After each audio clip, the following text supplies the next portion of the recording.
Check. Mic check. 1, 2. Yo, is this thing on or what? What is going on, everyone? Welcome back to another episode of the Platform Podcast. As always, I am your host, Dex. If you're watching on YouTube, make sure to go hit that subscribe button. If you're listening on Apple Podcast or Spotify, give us a follow. Leave any comments on there. Anything you need to get that algorithm going so we can obviously become the number one podcast in the world, which is where we're headed. We are back with another episode. I got a last-minute throw-in of a guest who I am grateful is in town, here to visit and do his job. So I guess not really visiting. He's here for work, but hit him up to see if he had time. He did. He is over here now. I'm sitting down with one of my very good friends, my boss, the COO of our company, Stanton, Bowery. We're sitting down with Ryan Cota. How's it going, man? It's great. Thanks for having me. I'm very excited to be here. I'm very excited to actually have you here on the pod. I know we get to talk every single day, nonstop, and have become very, very good friends, I think, over the years. I agree. And I like to dig into a lot of what you're going to know as far as the industry, with all of your experience from everything that you've done, which we'll get into, but just knowing that your knowledge of kind of the back of house side of operations too, and obviously front of house and everything in between from everything that you've done over the years. But it should be a little bit different than a lot of the DJs that have been on the shows, a lot of the artists that have been on the shows, athletes that have been on the shows, to dive into the brain behind all of the venues, the person that's making all of their favorite bars. So without further ado, give us a little elevator pitch. People don't have an hour for you to explain what you do. You don't have an hour to explain what you do. If someone asks you, hey, what do you do for work? What's your explanation? Actually, that kind of changes from time to time. It really depends on who I'm talking to, because most of the time I'm dressed very casually. So, I mean, actually every time I'm dressed very casually. So I more or less just look kind of like a bartender or a server. So a lot of the times if I'm bored, I'll be bartending and people ask what I do. I just tell them I'm a bartender. And then you have to be a little bit more professional as you're meeting people and whatever. I kind of just dive into it and I tell them I'm our COO of Stanton, Bowery and Hospitality or Stanton, Bowery Hospitality. And I help operations across the company. Yeah. So we have about 8 locations. 8 locations now. 9 if you're counting Cucina. Yeah, exactly. And I help with operations across the board to some degree. Some locations I focus on a little bit more. Some locations I'm a little bit more hands-off on. Yeah, that's it. I help run operations. That's my thing. Yeah, we're going to get into a lot today. I feel like we came up with a lot of good topics for this episode here. But getting started, man, let's take it back a little bit to prior to being in the nightlife industry. When you were younger, living out the college days with your partner in crime, Ryan Gerber, who is now still the partner in crime, working with us at the company here. But college, man, you started off playing college ball, playing baseball. You were a pitcher in college, right? That was forced because I was kind of just works like you just threw really hard, but you really sucked at hitting. So you had a lot of chance in hitting and you were kind of good at it. And then at some point they're like, I don't think we can take any more chances on you striking out. Like, that's just not going to happen. But you have always thrown hard. So the last 2 years, I just got kind of converted into a pitcher. And I was kind of just like, fucking thank God. Like, I'm sick of striking out. I'll do that instead. That looks way more fun. So yeah, I did that my last 2 years. As soon as I turned into a pitcher, I kind of had pretty good success in that way of at least just being noticed. So I had some level of professional scouting. I did end up having my junior year some offers from the Rangers and the Angels and the Rockies, and that was pretty cool. And then some interest from the Blue Jays. But first year in, I was like, well, I can probably do this better. I'll just go back to college. But that's the risk you take, because it didn't end up going better. It actually got way worse. So for your senior year, it would be, or what? Yeah, my senior year. I lost a bunch of weight I think that I didn't understand that yet, how that body worked in that way where you have this forward momentum and this strength, and you have these fast twitch muscles that are supported by the extra mass that you have. So I went from throwing sitting 90 to 94, topping out. I think I topped out at 96 or so. God damn. And then, it dropped down drastically from to 85 to 90. Then on my best days where I had just everything, it would be 92 at the most. So what, over the off season, you just were just trying to lean out just because in your mind, you just thought it would help more? No, I mean, at this time, sports science for baseball was taking a turn very, very quickly. So you had guys like Trevor Bauer who were so unorthodox, but he threw hard. Yeah, threw hard. It it kind of came like this. You had Trevor Bauer, and then you had Garrett Cole, I think his name is, right? They both went to the same school, pitched together. They were 1 and 2. They were both, one was traditional pitcher, big body guy, threw hard. Then you had Trevor Bauer, extremely unorthodox, didn't follow any conventional sports science at the time, but then also threw hard. So as of recent, over the last 10 years, that Trevor Bauer style has really of pitching and how the body works and understanding the mechanics of getting yourself to throw hard has really taken over. And so it's long-term staying, throwing hard, staying healthy. That was the way that I went, but I didn't understand that you also needed to maintain that big body mass too. So once I lost that body weight, then it became even harder. You had to even have higher fast twitch muscles to be able to keep up. And when mine stayed flat, the speed fell off as well. So then once you stop throwing hard, then people stop showing up to look at you because that's what you need to be able to compete at the next level. Yeah. Were you seeing any injuries with kind of losing the weight or losing the mass too? I hurt my back at one point, but that was kind of weird. But no, I wouldn't say. Honestly, my arm was healthier than ever once I started doing all this unorthodox shit. People would be they would see me throwing a weighted ball against a wall and make fun of me and all this stuff and whatever. It was just, it works. It fucking worked. Yeah. I was throwing hard. I was throwing harder than I ever had in my entire life. It was actually really cool. I know for a fact, and I saw it. I could see it on a radar gun. I could throw a ball from the outfield and it would be over 100 miles an hour, and then, that was fun, and it was cool to see that kind of stuff. But but again, going into senior year after that, it was once you stop throwing hard, it was not as successful because I didn't really have the skill yet of being a good pitcher. I couldn't place pitches. I didn't have an excellent off speed or a secondary or third pitch to be able to throw people and keep people off balance. And I didn't really know it yet. Year one, it was I'm going to throw this as hard as I fucking can. It's going to go hopefully in the strike zone. And because of the level that I'm at and the level the guy in the batter box is that I'm probably going to win this one. Yeah. I think there was 2 times that I remember being I am enjoying myself very thoroughly. Was things were clicking really well one game, but I was also competing against another pitcher who was getting a lot of the same level of attention at another school, same conference, and we are schedules lined up against each other one day, and I was the guy that, because I didn't really throw the strikes as well. My pitch count's 120. His is at 85, or something by the time we get to the 6th, 7th inning. And it's all right, well, he had a good inning. I had a good inning. He had a good inning. I had a good inning. They scored on me. We scored on them. And it was back and forth, back and forth. And it was fun to compete against somebody like that, where it felt okay, this is a real pitcher's duel. I'm not competing with the batter. Yeah. I'm competing with the other guy. And that was really, really cool. And that pushed me a little bit, even to the point after the game. It was kind of tip the cap to the other person to be good job. That was a good, fun battle. Good job. And I think we ended up losing that game, but it didn't matter at that point. It was great.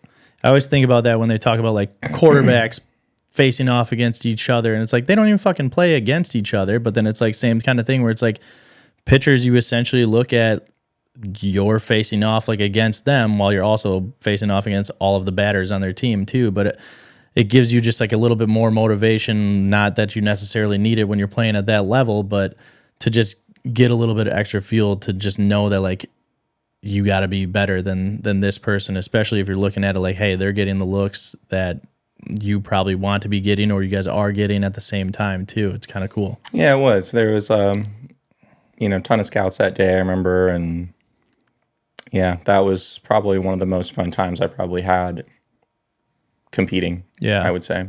So what happened like during the year? Were there just offers kind of ending? Was it something that you kind of like knew that you were going to be stepping away from baseball after your career was done in college, or was it still something that you were trying to pursue at that time and get to the next level?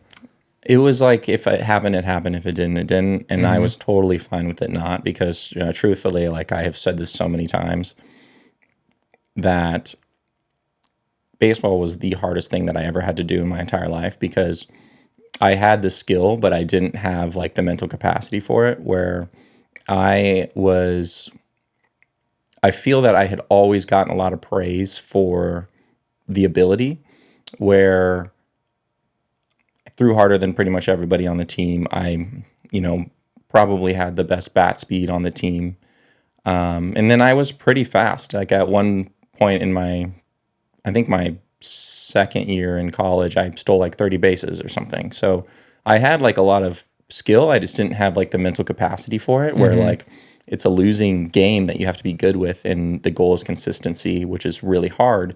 And when you are going through like school and testing, like school as not like sports, but like on the academic side, grades are like, if you get a C, you're average. And that means that you got 70%. So 7 out of 10 questions you got right.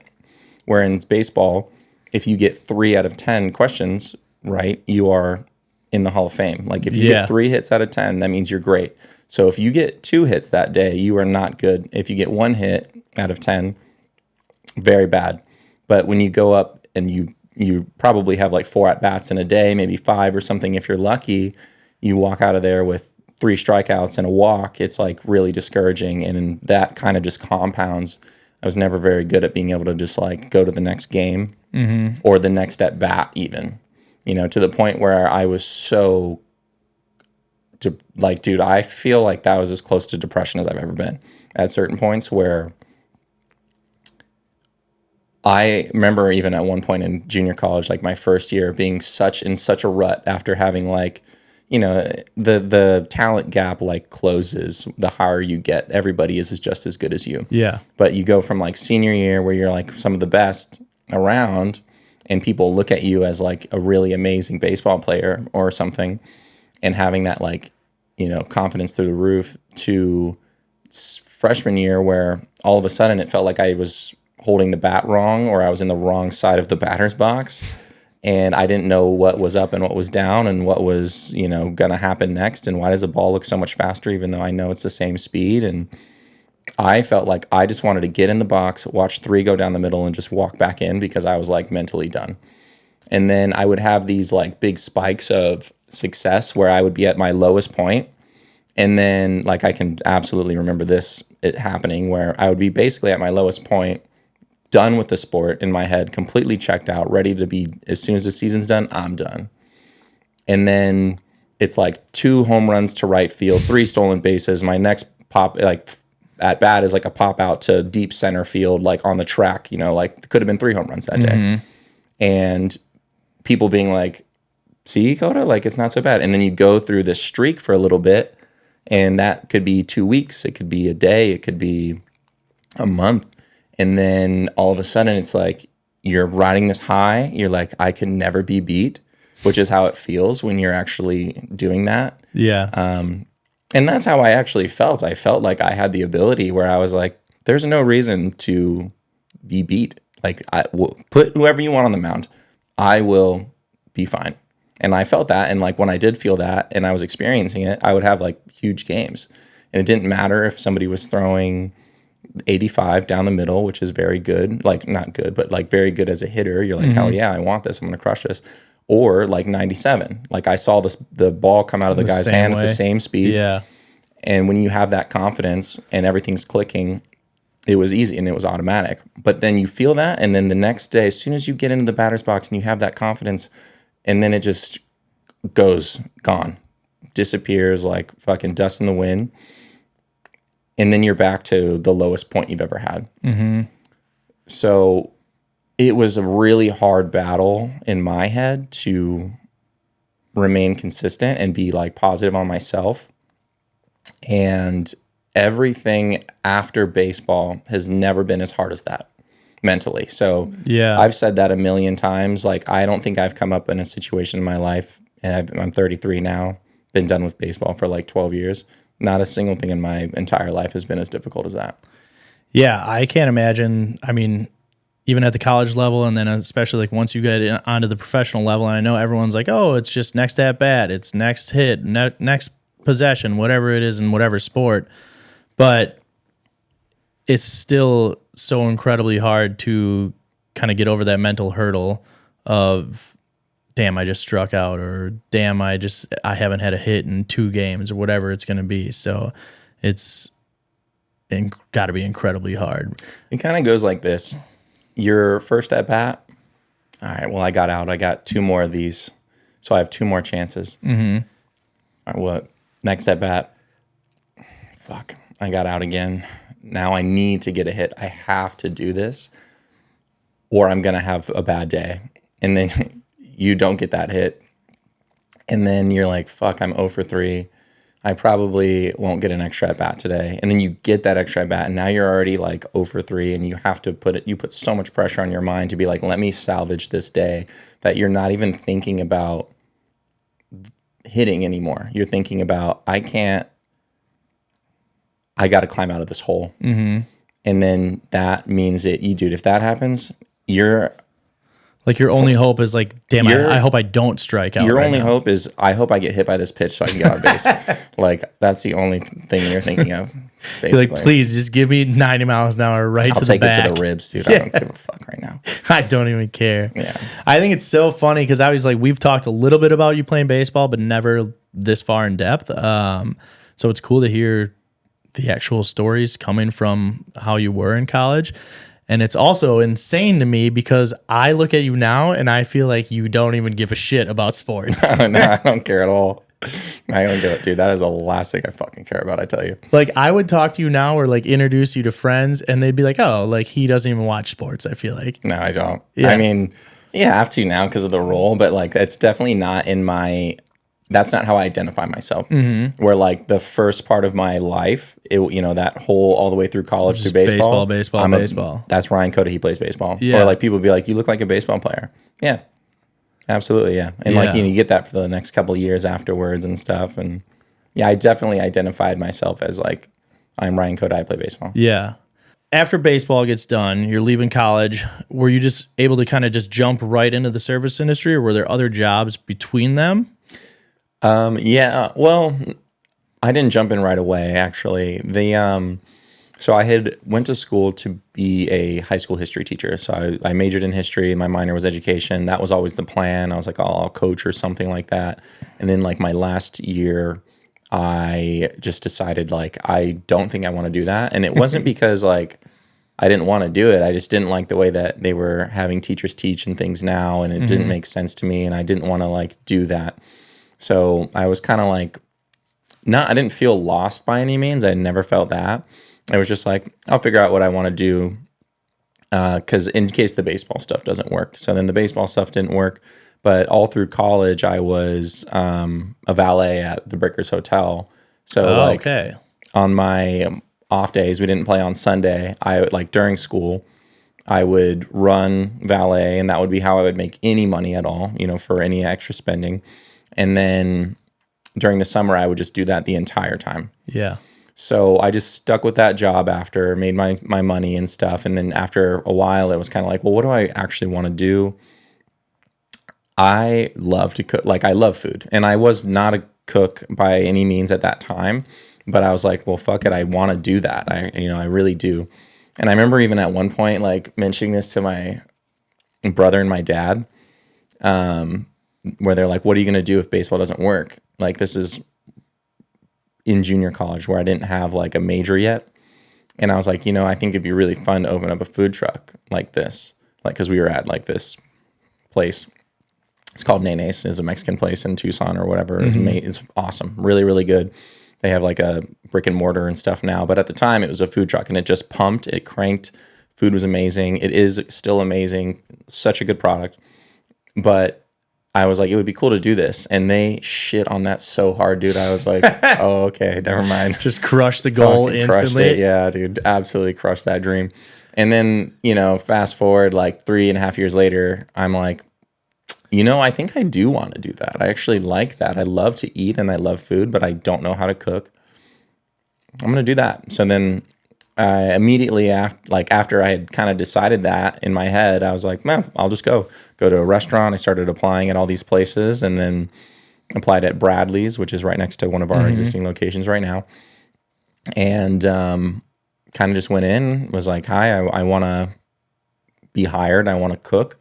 And they were like, well, I need a food runner. So you're going to be a food runner. And I said, whatever gets me a job, I'll get in there. And they were like, I was pretty much like, I'm here to cook. Like, I want to learn this. I will start as like a prep cook. And they were like, well, we need a food runner. If you want to come in on your off days, you can do that. And then I did. And I didn't get paid for it, but like I learned how to use a knife and I learned how to cut onions and I learned how to do whatever. And then slowly, I started food running, then I started expoing, and then I would still come in on my days off and they were teaching me how to do different parts of the line, where it could be flat top, grill, fryer, start at the fryer. That's the easiest one. Okay, now we're going to go to the flat top and then we're going to eventually go to saute. So then you'll learn how to do that. And then they were just like, we need an expo as well because we are short staffed. So expo being kind of like their lead position in the kitchen. I did that as well. And then eventually it kind of just ended up being where I fully left that other job. I was doing 2 jobs. I was like, I'm killing myself. But I needed to pay off like college debt and things. So once I kind of got through the end of that process, I was like done with that immediately. I'm going to do this job. I like it. I'm learning. I'm doing the thing that I'm wanting to do. I'm having fun. I'm also now exposed to this new industry that I think is just absolutely fantastic and electric, and the personalities between the front of the house and the back of the house, where I'm primarily back of the house actually at this point, are so fun. And all of the people working around me are attractive and funny, and they say the things that they want to say, and they have fun lifestyles. And then you are actually only viewing the front of the house in that way. You're not working in it yet. And I'm also dealing with but like it was fun dealing with like the cook who is legitimately cracked out, who is fighting with another cook, and they got knives like pointed at each other. Like, that was the kitchen at the time, and it was cool. You're like, oh, it's just another Tuesday. Totally, yeah.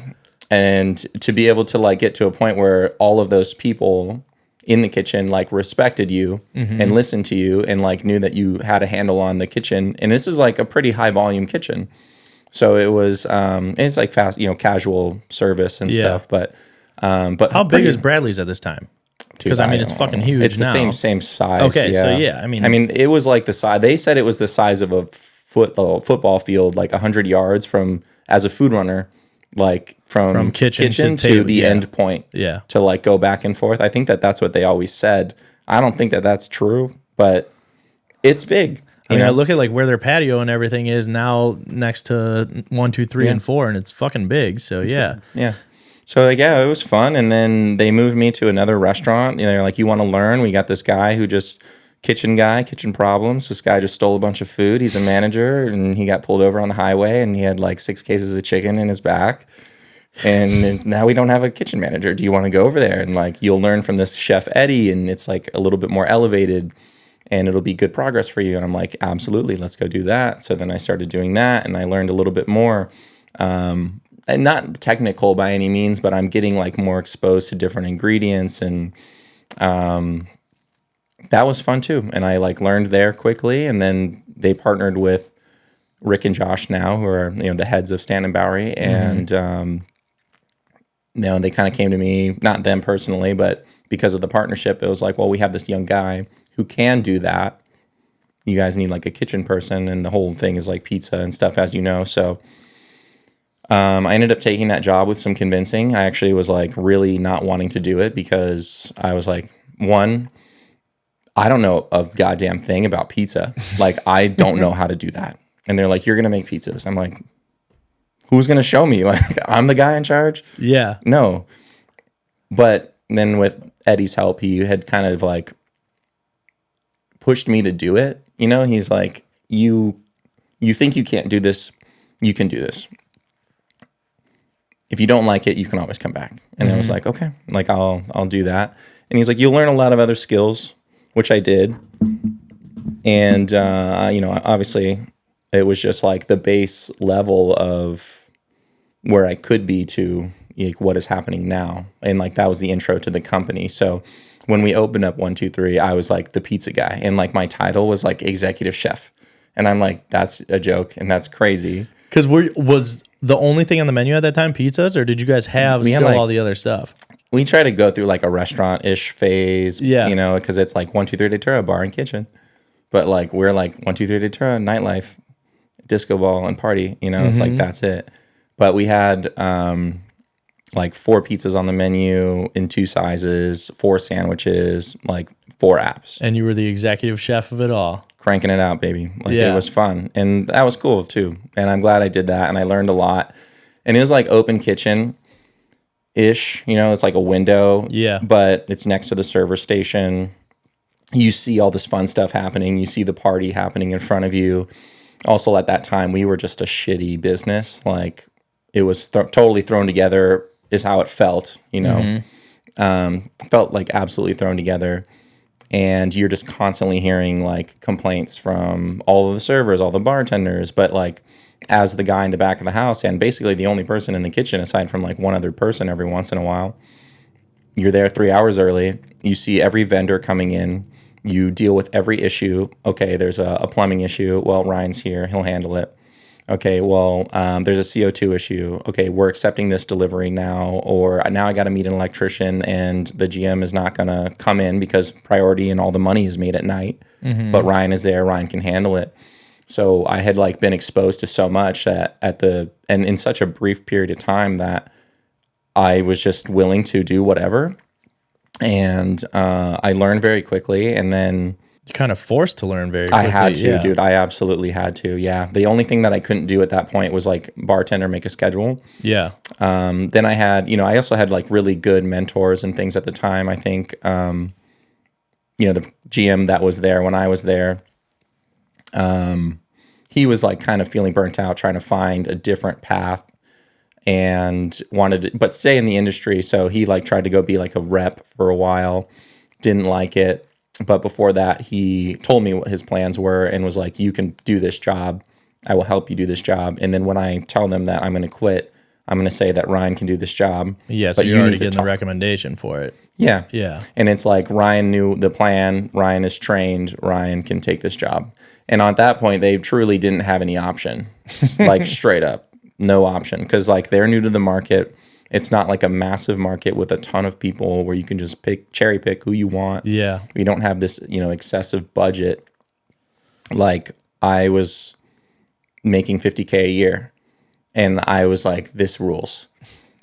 In my head, I'm like, that's amazing. Like I'm cooking pizzas, getting paid $50,000 a year, but I was being able also, to hang out. Yeah. The GM, or I mean, I was making less than that, I think, at the time as like the executive But now chef. getting shifted to a GM role. Yeah. Yeah.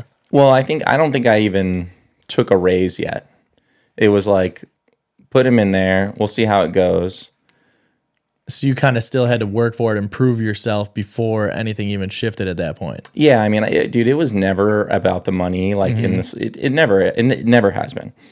I just did it because I thought at the time, like the food stuff was fun because I wanted to do it. And when I got like more opportunity, it wasn't like, oh, cool, here comes a raise. Like I'm gonna ask for a raise. No, it was just like, here's a problem that's broken. I see it and I don't like it and I want to fix that. So it kind of just continued to go that way. When I did step into the GM role, one of my biggest things was like, I don't know how to bartend, so I need to do that. Like I need to learn how to do that because I just can't imagine myself telling a bar and where our entire staff is bar what to do. So like without knowing how to do it yourself. Didn't know, yeah. But then also at the time, I needed a partner, and that's where Reed came into play because Reed he's exceptional at cocktail and spirit. So he came on. I'm like, you handle the ordering, the menus, the cocktails, the beverage, and I'll do everything else. Like I will work for everything else, man. But you are like the personality, the face, the person that knows everybody in town. Like you go do that. I will like. I don't want to say pick up the pieces, but like I'm going to do my best to handle allow everything else yeah. operationally so that way the venue can function. Yeah. Right, yeah. I was like, okay, general manager to bartender. So like I need to come in on my days off and I need to learn how to make drinks, and I would just fill up a kettle bottle with water. And just practice making vodka sodas. Like, okay, like get in the rhythm of that. Practice, dude. The first time I ever made somebody shots, I like was scared to death. Like just to make chilled tequila shots. I didn't know, You've been in the bar for a year. Like it's different when they're like, yeah, you've been around the car. Now go drive Formula One. You know, like you're the guy in the pit crew. Well, I need a driver now. Like that's a good analogy. I don't know, it came off the top of my head, but that's like how it felt. I was like, dude, the first time I ever made like chill shots for somebody, I just filled up. I put ice in first. They needed 20 shots. I don't know how much like I could put into a tin at the time, and I'm filling it up to the top. I'm putting the tin, like the top half on, shaking it. All the ice is already melted by the time I start shaking it. I'm pouring like warm shots. Half of it fell everywhere. Like I was like scared to death. Like I had no confidence in what I was doing at the time, but I was like willing to do it and like go through the fight and the battle of looking like an idiot because I didn't know what I was doing yet, but yeah, that's how that progress went. I was like, learn how to be a bartender. I'm going to be the general manager, and then I'm going to go from there. Yeah, I feel like it's something that we've talked about before, and then something that I feel like we're going to talk about in a second here, but it's just one, your work ethic, but then two, like you said, the importance of knowing every single position. So when you are giving feedback to whoever or trying to instruct whoever, you already know how to do all of these. So it's a lot harder for people to question you or to try and say that you don't know what you're doing when you've literally done everything from all of these positions and done basically every position in the company to work your way up to being COO now. Yeah, I think to some level I've had to. I mean, that's just the way that the company goes. Like, companies grow. And like before you get, for somebody stepping in the company now to somebody's coming in, 5-6 years ago, it's drastically different. Yeah, like they might not have to go the route that you did when you started. Yeah, like I, to some level, was probably the entertainment director, I know at one point I was the CMO too for a brief period of time. We're just always trying to find something I think as operators, we're just trying to find something that we think is broken and trying to make it better. Yeah. And like, that's always the goal. And like, I made a comment about the money thing. I think that's just what it was, and like some of the people that have done really well for us and are constantly growing, they're just like, I'm going to work hard because into my core, I feel the need to do so. Mm-hmm. And it's not even like the work hard part. It's just I feel morally obligated to do this well and like give my best effort, and the money comes with it at some time, like I turned down like my first raise because I didn't feel comfortable taking it when I knew that we weren't even in a good position as a bar. I was like, let me get it into a better spot. And then like, I'm good with that. So that I think attitude kind of for them was like, okay, no, he's like one of us. Like he cares. He's company man. Yeah, I think so. But I didn't have that like idea at the time. That's just how it felt. So I did that, I mean, I feel like it's your name on it ultimately, especially at that venue at that time. I feel like everyone in West Palm, even now when I go back there, like people will talk about you and Reed. And it's crazy to think because I mean, it's been years since obviously you were a manager there, and it's been years even since Reed lived there, but people still talk about you guys, and it's ultimately your guys' name that you're representing. So you want to work as hard as you can because it's your name on the brand. Yeah, we certainly treated it like that was like, dude, we treated it like it was our bar. Like everything that we did our entire lives were like surrounded around that idea of like, dude, we're in it, you know, and it was 100% like, you know, it's not just us, but it was like the community we built around it. And I say like we, as in not just me and him, it was like the entire staff. Yeah. We were, you know, all around the same age and just became like really good friends and close and out every night of the week, you know, hanging out because we really liked each other. It wasn't, you know, dude, it didn't feel like work at all. It felt like it was so fun to be a part of something like that. I think that's when I started getting like really realizing what the industry kind of was. Yeah. Was very, you know, it happened kind of quickly over like a couple year period of kitchen to general manager to feeling comfortable in that spot. It was not a very long time, maybe like 2 years or something. But once I got to there, I started to understand the industry of like what it's about. You know, for people, why do you go out to a bar or something?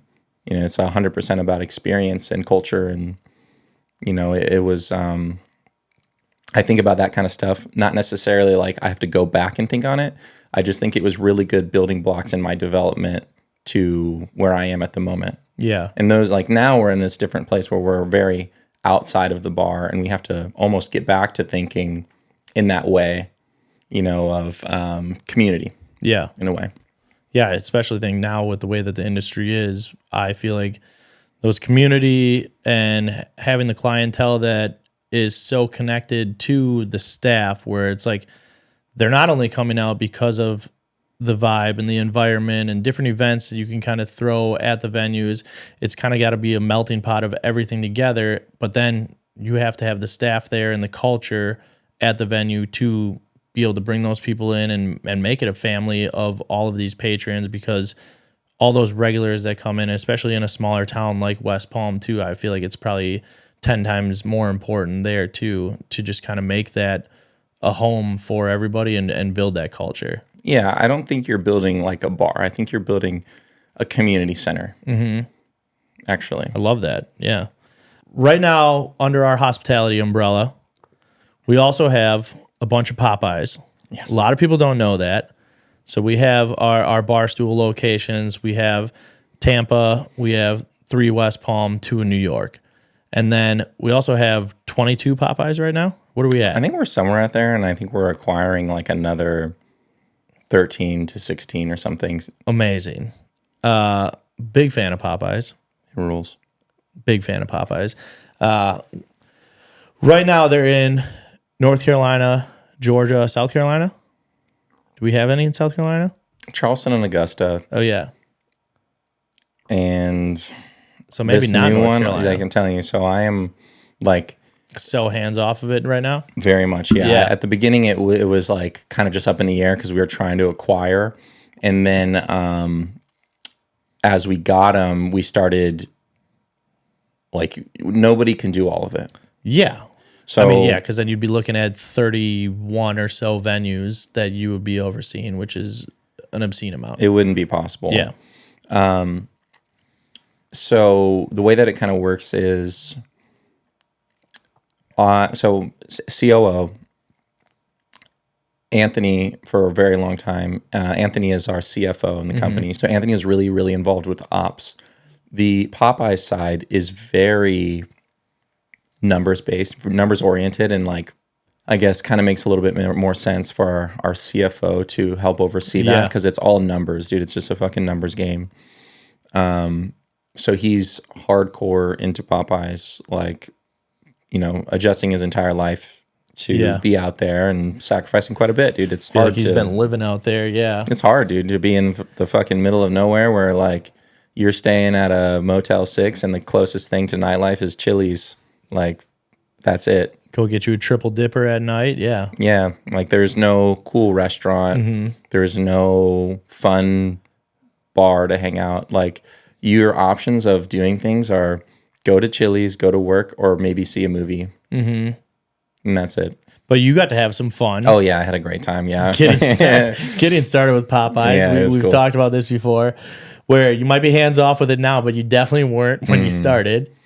I didn't know this until you told me in like Scottsdale one time that as we became a franchisee for this, you had to go out there and do all of this training. And basically, like you're talking about how you started with this company, went through basically every position that you can think of as a Popeyes employee.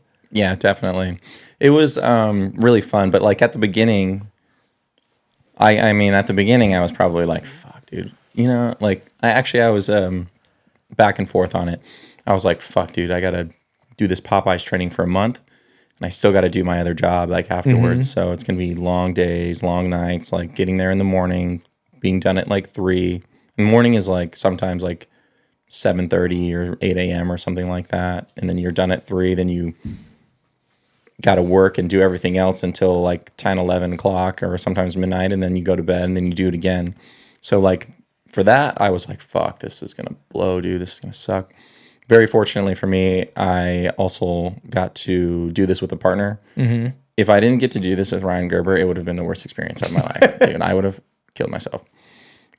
But I think we kind of just both went into it with the idea of like, this is going to suck, but it's going to be fun because we get to do it together. Yeah. And it's also just so ridiculous that we are working in a Popeyes. Like the chief accounting officer and the chief operating officer of a hospitality company are in the drive-through. Making chicken, like dealing with customer face-to-face shit. Like it was really fun, honestly. Like I think that at certain times, like the higher you go in it and the more removed you become from it, that this kind of stuff is like 10 times more enjoyable. Yeah. Because it is like, dude, the heart, like making chicken is like, well, one, I think it's ridiculous, but it's like your brain power to that is so minuscule, like basically non-existent, that it feels good to just do something like that. It's just like busy work at that point. Busy work, man. Like sometimes I think about it. I mentioned this to you like a little while ago, or like probably like a day ago. It just feels like forever. But like retirement dream is like being a bar cleaner. Oh yeah. At the end of the night, I was gonna bring this up. Yeah, I think it's crazy that it's like we're like, oh, like what are your goals? And that's what you said. Floor. Yeah. Yeah, I think like retirement goal would be pretty sick to just like, I mean, once you are retired and you're just like trying to find something to do, if you can just like clean a moderately busy bar, like a 511 or something, it's like 2,500 square feet. Not that hard.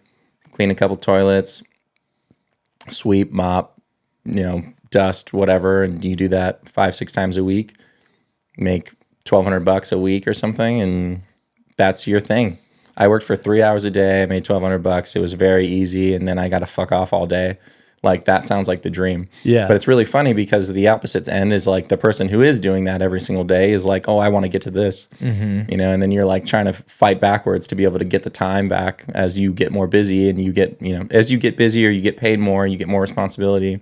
You're thinking, how can I get less responsibility and like have more fun? Yeah. Really. So yeah, I think like at the end of the day, that's probably the ultimate goal, is to be able to be into a place where everything is like, automatic, and you had fun and you made your money and you're whatever, and now you can just do that. Mm-hmm. What was like your favorite part of the Popeyes experience? Yeah, like, we got so off track. My bad. No, you cut all that stuff out. Yeah. We just worked with like funny guys. Like, I don't know if I should say this, but it's not one of our stores, so I'm just going to say it. But like, there's, you have like the window and you have like the heat lamps on it, and there's like a 30-minute rule or something. So they have these like numbers on a wall, and they just coincide with the clock. So you look at the clock, it says 12. When you put that thing there, that you grab the 6 because it's 30 minutes, you put it there. So then when the 6 comes up on the clock and it matches that, you have to throw that chicken in the trash. Okay. So because it's past the time limit, it's not good anymore. Yeah. Yeah. So we like go, we're getting the rundown on everything. We're going through the work, and me and Gerber are like, Julio, what's up with that? Like, hit 6. And then he just like looks at the clock, looks at the fucking chicken, and he's like, his thing was like, for me, it's okay. And that's like half the words that he would ever say to us. He just goes and he gets like the 12 and just puts it back on there. So he's like, see, for me, it's okay. Yeah, restart the clock. So that 30 minutes is actually technically an hour.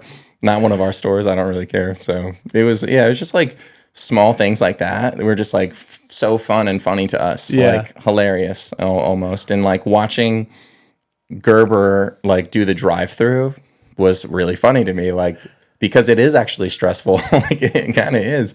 And it's really high volume, and they care like very deeply about their scores that are like tracked. I'm not exactly entirely sure how, but like their scores are tracked for times and drive-through times and things like that, that like they're putting pressure on Gerber to like get this shit done. And they're like, they're like yelling on the side, like, grab the card, like get the card, give him the sauce. And you're just like, dude, what am I even doing? And then you're like, no, I'm giving up. Here's the headset. Here you go.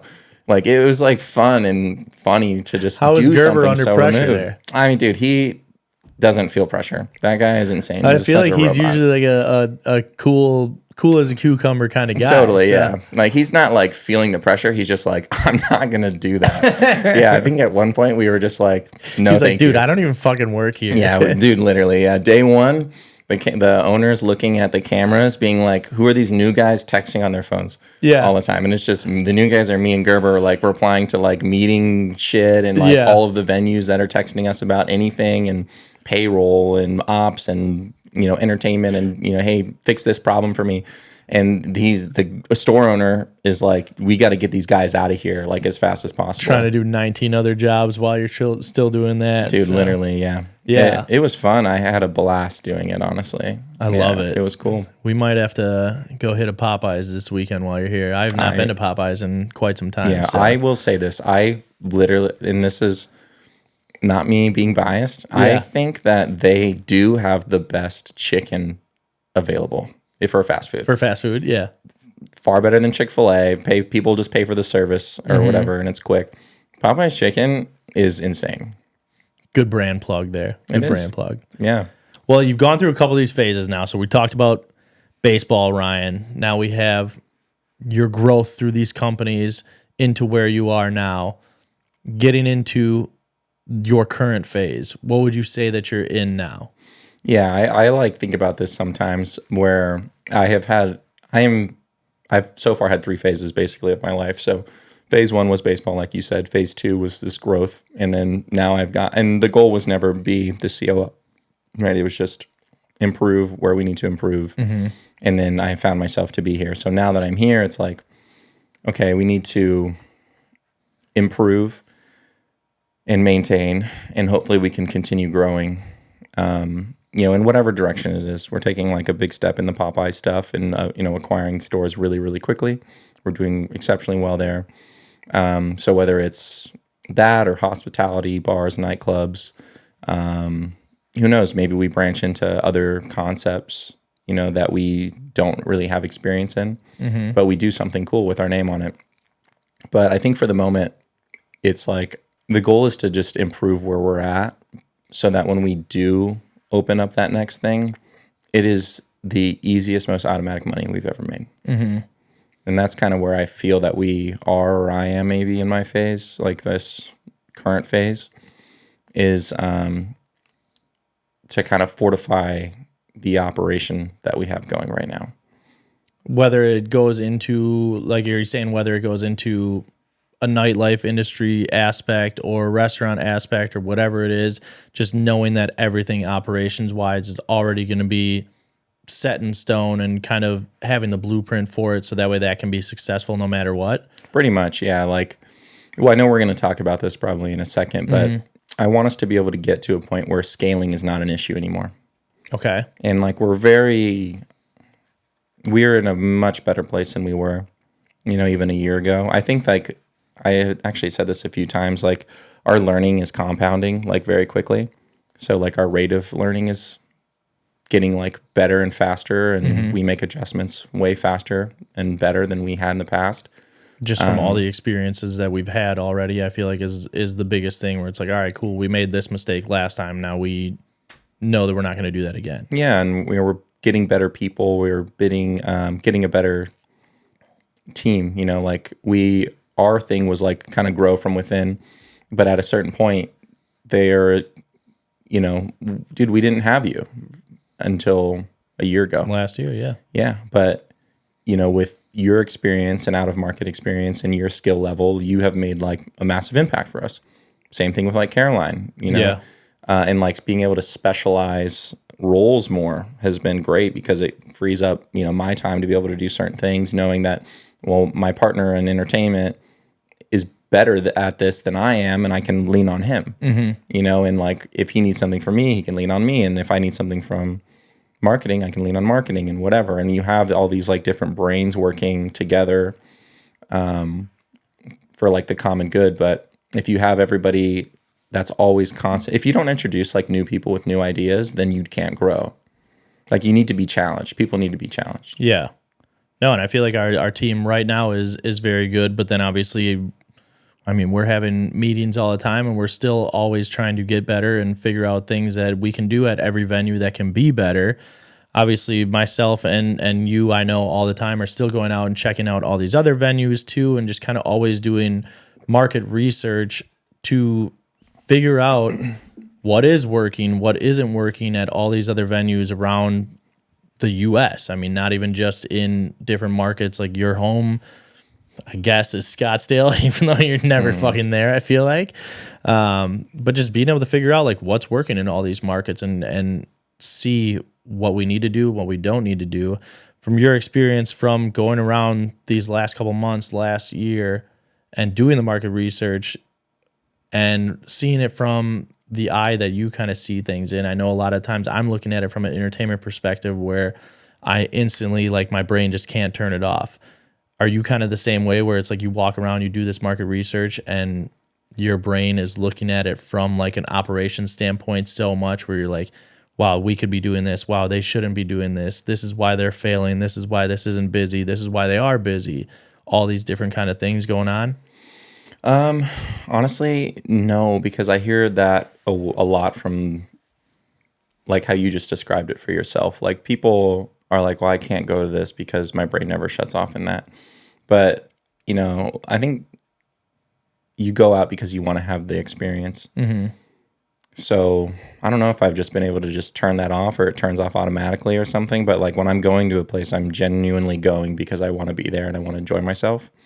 But also the things that I'm going to are such different concepts than the things that we work in, where the things that I'm going to generally are a little bit more restaurant, or they have the restaurant with like the elevated cocktail program, or it is the cocktail program that is all vibe, you know, all vibe, no party type of thing. So like when I'm there, yeah, to some level, it doesn't turn off because you're like noticing the music, or you notice how like bright or perfect lighting they might actually have or something like that.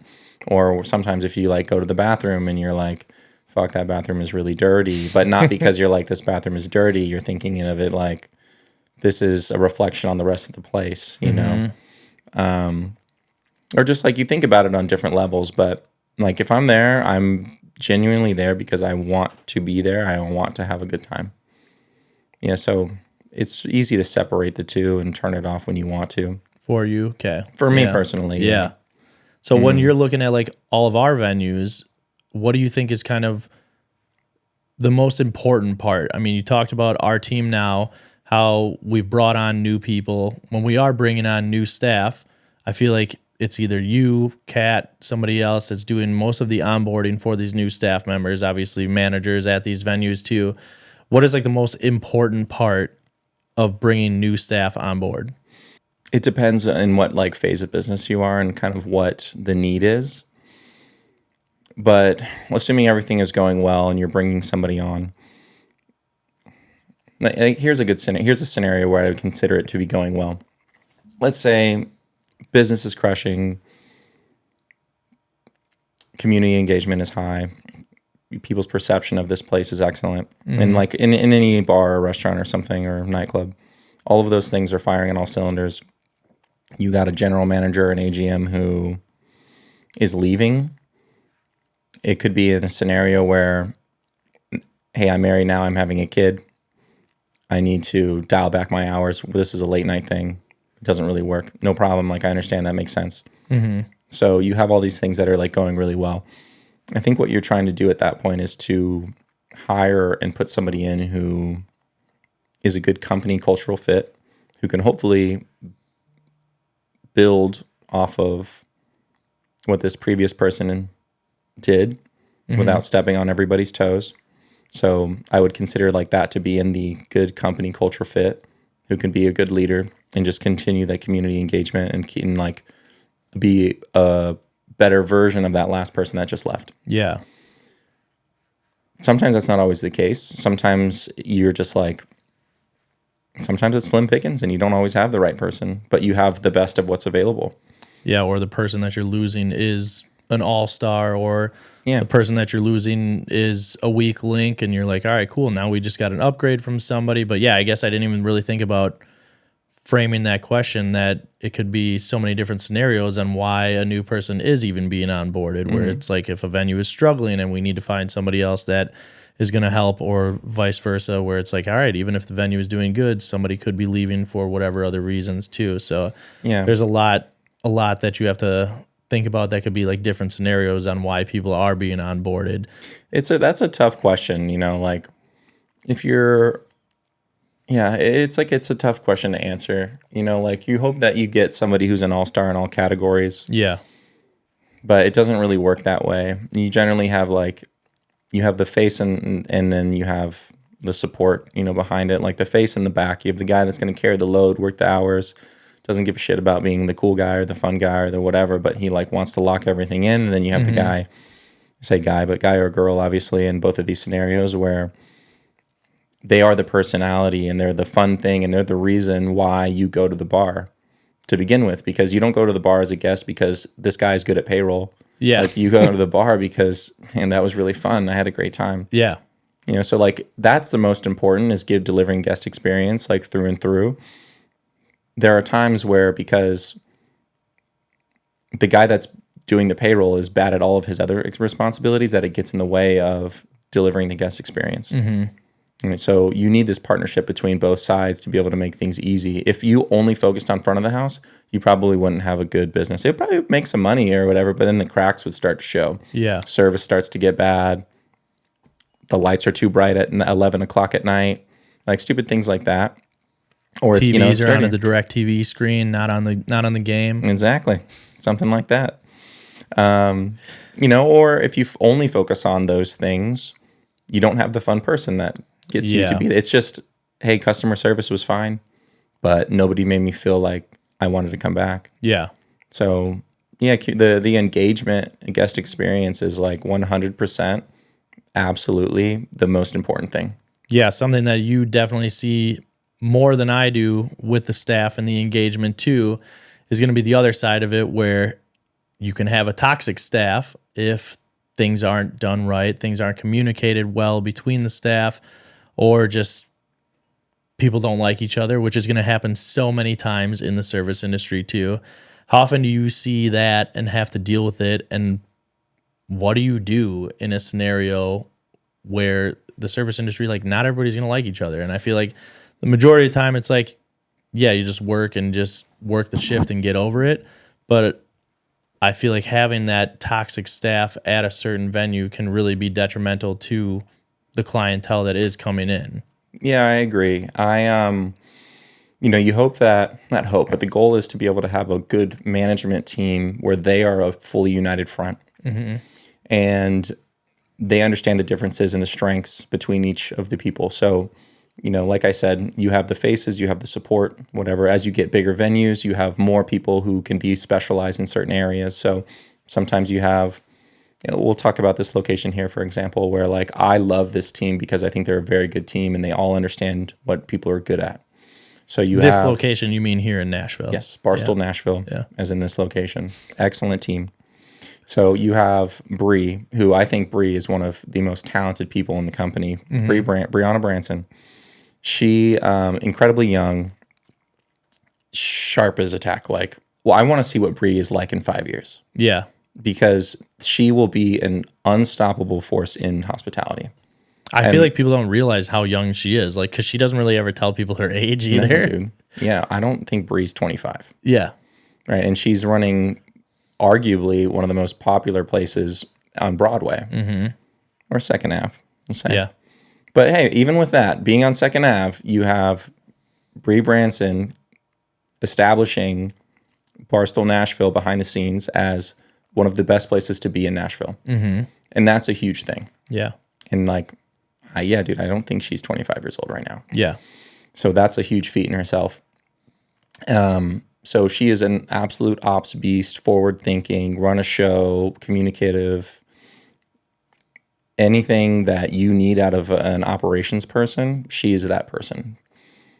And then on the other end, you have Chase, who is customer service king, like absolutely crushes relationship management, but also a very, very good leader because of these things. So he helps kind of establish the face of nightlife, bottle service, party. If you need to be connected with somebody, he's the guy that does that. Yeah, absolutely. Right. So you have Bree as the back and shoulders. You have Chase as the face. And then you have also the supporting characters, which are also just as big. Right. So those are our co-general managers. You have Brandon as an AGM. Brandon, a little bit older than the rest of the team. So in some ways, he is kind of the experience, the voice of reason at times, who has been there, done that, has the community following. People trust Brandon. Brandon is, I don't have enough good things to say about him as his character because he's fully bought into everything that we've ever done. He works well with the other team. He has no problem working with Bree, who is probably 10 years younger than him, and then is absolutely supportive in anything that we've ever needed to do. And then you have a guy like, so I would consider him a little bit more on the ops side. And he also fully owns sports for us, which we're a sports bar, the best place to watch sports in Nashville.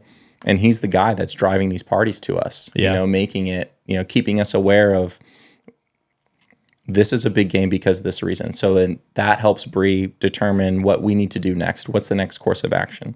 But she wouldn't have that if she didn't have a Brandon. So it's like March Madness is coming up, Super Bowl's coming up, before, I guess I'm kind of working backwards, but yeah, it's like, all right, this is playoffs, then this is happening, then this is happening, then this is happening. You have Scott. Scott is, I would put him more on the ops category kind of as well, but in the way that you have Chase at nightlife, you need somebody at night to kind of make sure things are still functioning. So he's bouncing around between all the bars, knows everybody in town too, which has been amazing. Pretty good plugs into the music industry. So we also pull that into Nashville. And he's been great for driving revenue in that. Yeah. And you need somebody, and hopefully everybody has this, but I would say Scott's biggest value to the team is that this job is so repetitive, especially as a bartender or server. At times it's redundant and it's hard to keep the energy and the morale high. Scott walks in and he hugs every person in the place, shakes everybody's hand, makes every round, makes sure that you're good. And like in a place like this, that's constant go, go, go. You need that. Yeah. Like you absolutely need that. And then and the last person on the team is Juliana, who's in the morning another supporting character. She's another AGM for us, where my hope for her is that she becomes another Bree type, right? Where I think she's incredibly smart, makes very sound decisions. She's in her position. One of the reasons why she's in her position is because Juliana is good. And what I mean by that is like to her core, she cares and she's a good person. So she will always make the right ethical decision, right? And because it's business first, she's putting the business in front of her friendships that she's made as a server going into an AGM or something. Yeah. And we know that if she comes up on a situation, she will handle it fine, right? And she's still on the early side of management for us. She's within her 6 months, but she's learning things like so fast. So like I'm really supportive of this team. But then we have this huge extended team that people don't even talk about.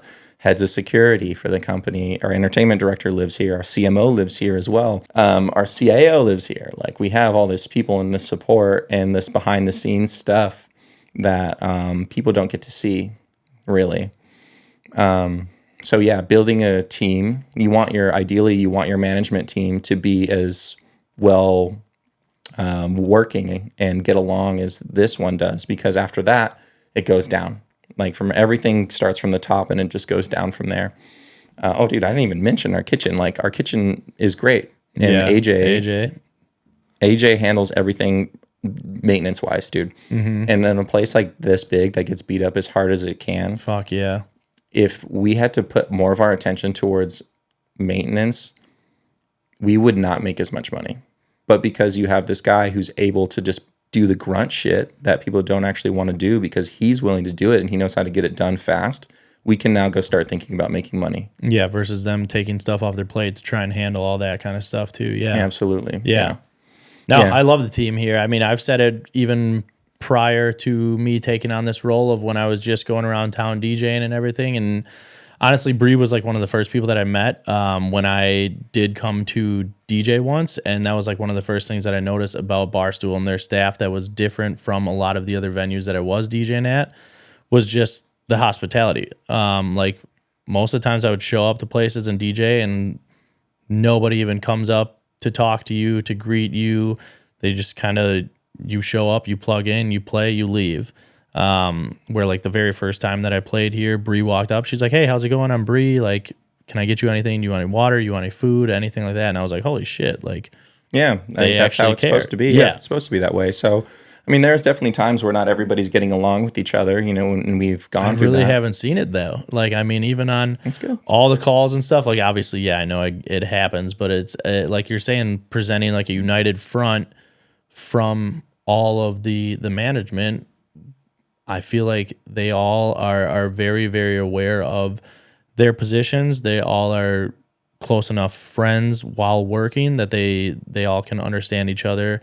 They all can communicate with each other and make things happen without getting it into like an argument or anything like that. And I do feel like that's why, in a large part, that we are as successful as we are here in Nashville. And obviously those teammates, like you said, like Brandon, Chase, knowing everyone in the fucking city and being able to give that A1 hospitality every single night of every single week, as well as everybody else on the team too. I mean, obviously Scott, Juliana, Bree, all the rest of the staff, from the servers to bottle girls to bartenders, all make such a big impact on the community that it's hard to not like going to the venue. Yeah. And I think maybe my last thought on that is that they trust each other enough and respect each other enough to, if they don't agree on something, they will, you know, I'm going to listen, and there's a chance that this gets swayed in that direction. But because I respect you and I respect your position, I respect your opinion. It's not combative. They work really well. And then that just trickles down. You know, like we had some toxic staff members at certain points and they cut it out. I think that this is probably the best version of our staff that we've had here so far. Love it. Yeah. Very, very good. All of the people I truly enjoy. I'm like glad to see where we're at currently. Yeah. This being kind of a perfect segue. Now that you're in the position that you're in, and then talking about management, where I think of like somebody like Bree being so young too, how do you kind of balance the aspect of being the boss of someone and being in a position of authority where people do have to listen to what you say while also still being friends with the staff too? Yeah, I think at the beginning it was hard. Actually, and that's not true. At the beginning when I was at Datura in the general manager role, it was really easy because, like I said, it was just like all of us were friends. We were just having fun. We liked the job that we had. We made it fun for each other. It didn't ever feel like I had to come up on any issues with that. I think really where it starts getting a little bit more difficult is where you see the rate of growth for people being different levels. We're starting the same thing. We're going the same direction. We're start on a walk, we start to a jog, then we start getting to a faster jog, and now we're at a sprint, and you're out of gas, and I'm still going. And then that like gap in skill is a little bit frustrating at times. I think that that's when it starts getting a little bit hard because you obviously want the best for everybody, and especially these people that are your friends. That one, that's probably just what it is, I think. I don't have any problem telling somebody what to do or anything. I think it's more discouraging when you know they have it in them and you just don't see it. That's when it starts getting like tough to manage a little bit. Yeah. Yeah, I don't, because I haven't ever really had too much of a problem with, and maybe I'm lucky, I don't really know. I haven't really had much of a problem with like anybody in the company who was my friend or is my friend being a problem because taking advantage of a relationship that they have. Yeah. Because it's more like, dude, I love you. Let me help you. Like, I didn't mean to fuck something up. Can I do this better for you? Mm-hmm. And like, that's kind of how I've perceived a lot of the relationships. And when we get into like conflict, that's how that kind of gets resolved. Yeah. Where being the friend actually ends up helping you in these situations. I think it's helped me more than not. Yeah. And like, at the end of the day, it is, dude, you have to keep the spirits up. And it's harder than just make it fun for people. Like, it's not as easy as that. And that's where we need to bring back shenanigans. Bringing back shenanigans. Exactly. Yeah, it's not as easy as that, but yeah, just easier said than done, I guess I should say. Yeah. No, I feel like you do an excellent job of it. I mean, from an outsider's perspective, it makes it seem like you're friends with everyone on the staff, and as well as also, like, I feel like most of the staff is intimidated by you to some extent, where they like respect the authority and that you are their boss, while also still being comfortable enough to be friends and still do and be their normal selves as well too, which I think is so important in a nightlife industry, that like you're still able to have fun while also doing everything that you're supposed to do and getting your job done. So, but yeah, I know. Thank you. Shenanigans is something that we're trying to bring back. Shenanigans, yeah. 2026, we're gonna make nightlife fun again. Yes, definitely, or at least like the workplace, because like I said, everything trickles down from the top. Yeah. And I guess that was a bit of what I was saying a little bit before, or just trying to, I don't know if I communicated my like point across really well, is like, if you're friends with somebody, then you want to have their back. Yeah. And you want to make it fun for them. Like you really do. But it is easier said than done. So like this last year, where hospitality was very hard. Mm-hmm. And for a lot of reasons, like one of our closest friends passed away at the beginning of the year. From there, it felt like every person in the company had something happen. Yeah. Like one of our managers had multiple family members die in the same year. Terrible. Like terrible. Started right before all of that. Another one immediately after that had another, like the mom passed away. Like, dude, people were dropping like flies, and I'm just like not knowing what to do. Staff morale is like, but manager morale is like at an all-time low. Now we're entering more of like a recession, or whatever you want to call it. Hospitality, mid-tier hospitality being taking probably the biggest hit in this, because you have the lower hospitality where people are still going to go. It's cheap, it's fun, it's whatever. Then you have the high-end hospitality where people don't care if they're in a recession because they have the money no matter what. And then anybody in that mid-level is either going to say, I'm going to go up and just do it once every quarter and do it big, or I'm going to go down and I'll just do it more consistent. But I can't keep spending the money at this. And honestly, our hospitality company is like in that middle area of like mid-range hospitality. So I think we've absolutely like done a good job of strength, like we're like come up on adversity.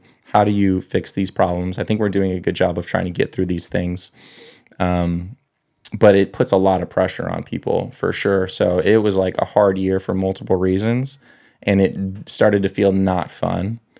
And that's not what we're here for. Like I've always said this, for me, the moment I don't have fun anymore, I'm not going to do the job. Like it doesn't matter it doesn't matter if it's this job. It doesn't matter what job it was. Mm-hmm. Not enjoying it. It's not worth it for me. So I'm always I'm always enjoying myself. You guys make it fun and easy. But if you didn't, then I wouldn't be working here. Yeah. But I want to like bring that back for people and make it a fun time. Like when I was at 123 and I was a general manager, and I can go back and think of the best times that I was having when I was doing this, and it was all jokes. It was all fun. It was all, you look through like your old videos and things that you see, and it's like, dude, I can't believe that happened. Yeah. So it's like, hopefully bringing some of that energy back for people, even on a small level, is like good and encouraging. I think we got to make it fun. Yeah, I've been a victim of Yes, a lot of the fun. You have which is still fun. It's like Yeah. it's definitely still, it was a lot of fun for me. But you have this personality type that's like, oh, dude, let's just go fuck with that guy. Yeah. Like, that's unfortunately how you are. that's the vibe I give off. Kind of, yeah. And I'm kinda. just easy to be fucked with. Totally. Like, Yeah. you know, it would be funny if we did this to Dex. Yeah. It's like kind of unfortunately how you are. Sorry, man. Well, that's what happened. So I know there was one story that we have where Gerber literally, he's the most believable guy. Yeah. And especially when you're just reading it over text. You guys started a conversation in the chat. I think it was our high level chat. Yeah. I made like one joke and Gerber texted me on the side and was like, dude, don't say that. Ryan's mom doesn't have any legs. Mm-hmm. Yeah. I think that it was just like, I mean, me and Gerber have been friends for so long that it's You guys are roommates, right? In college? Yeah. But like we grew up together from like 12 years old or 13 years old onward, playing baseball at every level. Yeah. Every level. Only 1 year we didn't play baseball together. Well, I guess technically 2, because I did a victory lap and he graduated on time. Yeah. So he did 1 year in North Dakota, then he came back to the community college, and so he did his freshman year there. I did my freshman year in Tucson. Then he came back sophomore year. We were playing together again. Then we went over to PBA in West Palm and kept playing. So I redshirted 1 year. He graduated on time. I kept playing. So from 13 to now, 22, 23. Yeah. Well, then obviously now too. So like through the like 12, 13 through college to now again, like continuing work together. Like we have just had this friendship that we just, it's just going to be like that. Yeah. When you are talking about things, it's just super automatic. So like, I don't know, this came up, I said something, we'll get into the joke, I guess, in the scenario, but like I said something, he went into it right away. I was like, great, let's go. Like, let's run it. And it just went from there. Just zero hesitation. Absolutely knew exactly what we were going to be doing as soon as it happened. But yeah, we in junior college, this is where this joke had come from. And then we just introduced it to like the next level, and then like a couple friends here and there. And then huge gap from the last time we did this to now. And like, I feel like me telling this joke is so crazy, and people are going to be like, dude, what's up with this guy? He's kind of fucked up or like sick. But like, it is a fucked up, sick joke, and it shouldn't actually be a joke, but we're going to talk about it, I guess, now, so I might as well.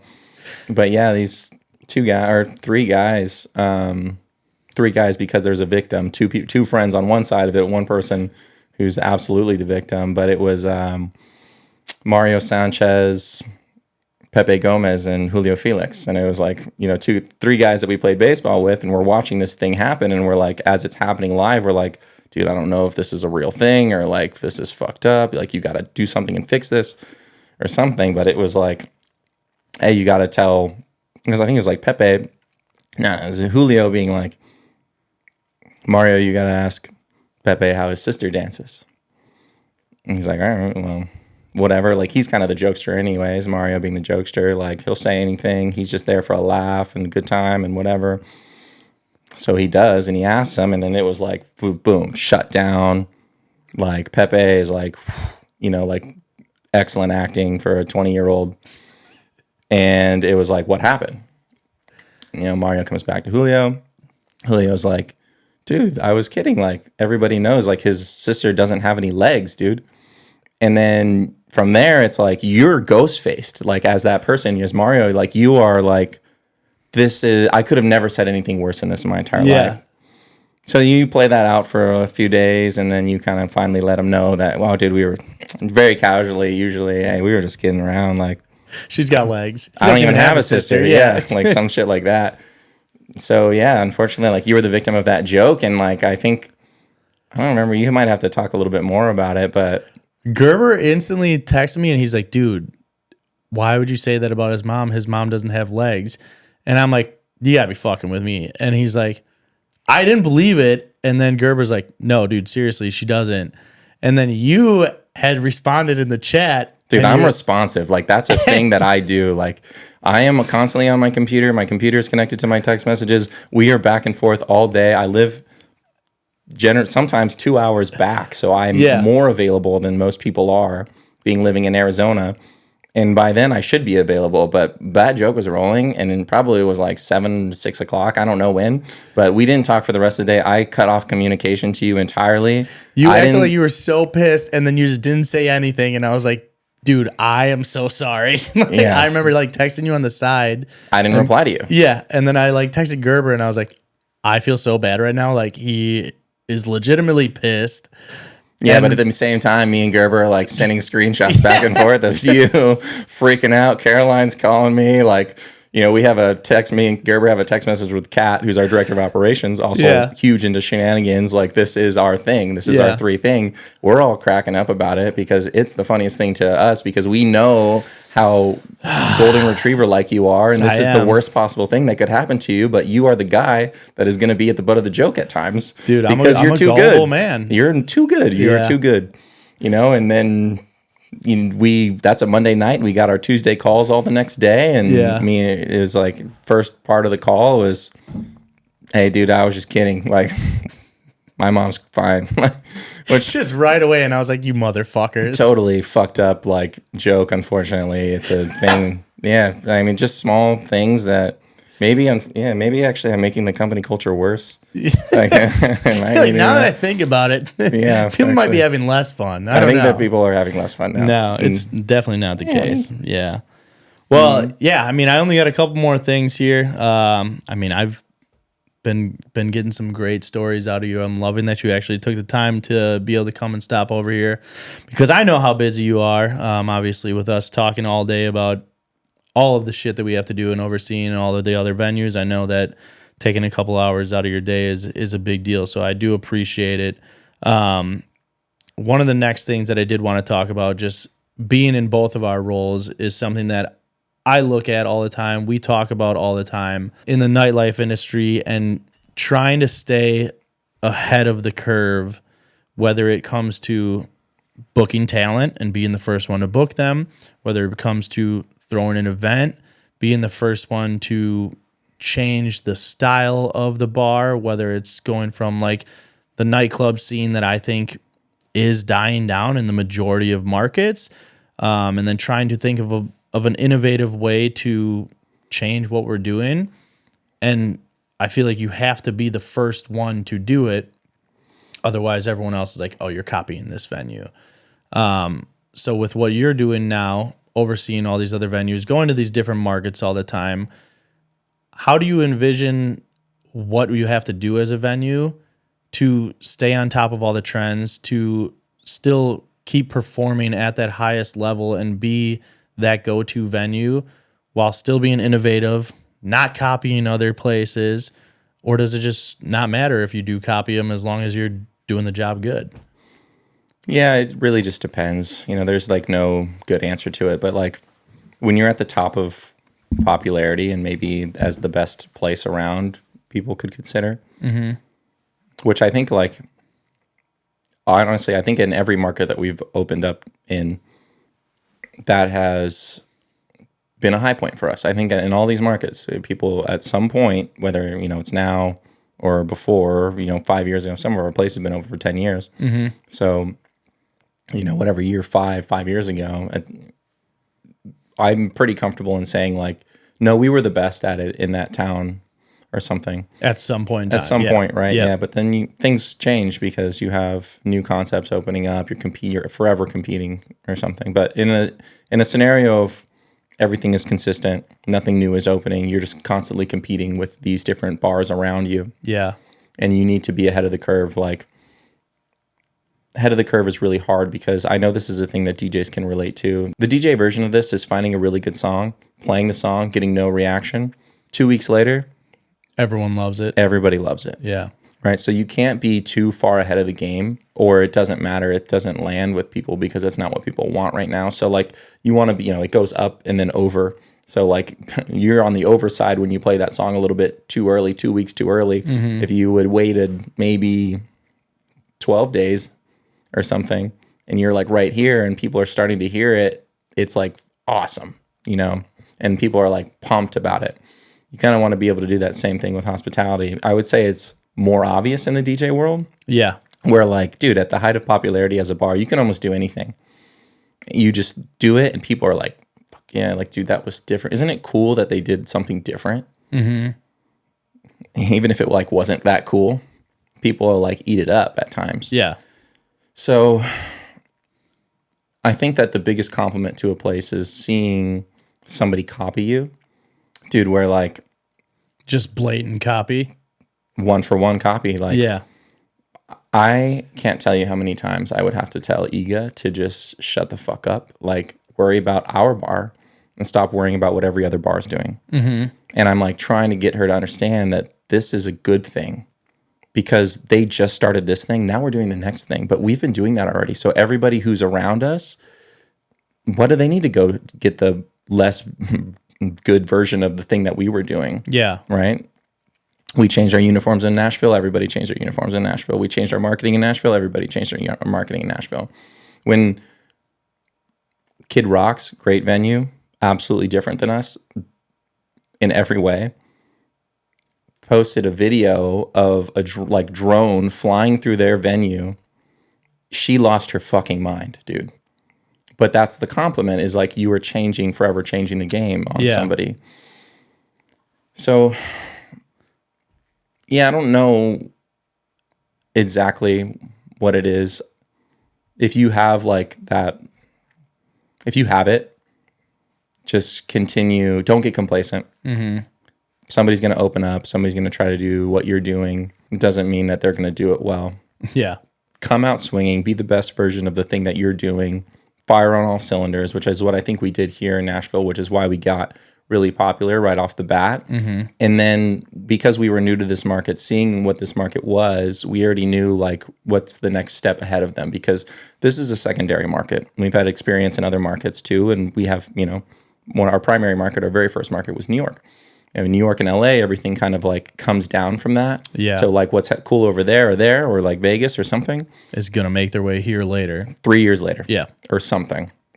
Right. So we just took all this experience that we had, something, you know, to Iga's compliment, she was ahead of the game because she had this big New York experience at a very young age, and she knew what cool was, like she did. Yeah. So she took that. She's like, I'm not. She was so hard headed. I mean, I say that in like very affectionately way. Yeah. She was so hard headed that like, I'm not doing that. That's fucking lame. And she did what she wanted to do. Okay, we had the best production. And she pushed that. Like, I want this done. Okay, I want social media to look like this. Done. I like this company. We're going to have them involved. Okay, done.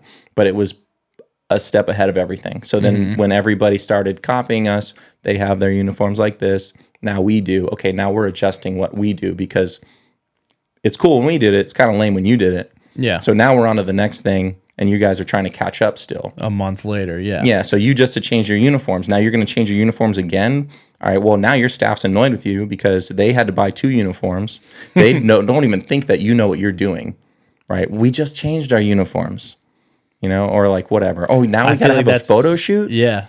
Like, God, dude, I just want to show up and bartend. Yeah. But now I got to be on part of a photo shoot. This is so annoying. And now you're changing up your marketing again. It's like, now I got to do another photo shoot? Am I even getting paid for this? Mm-hmm. Like, dude, that's the fucking attitude. Yeah. So that's so much stuff that like people don't think of behind the scenes of what goes on in these venues right now too.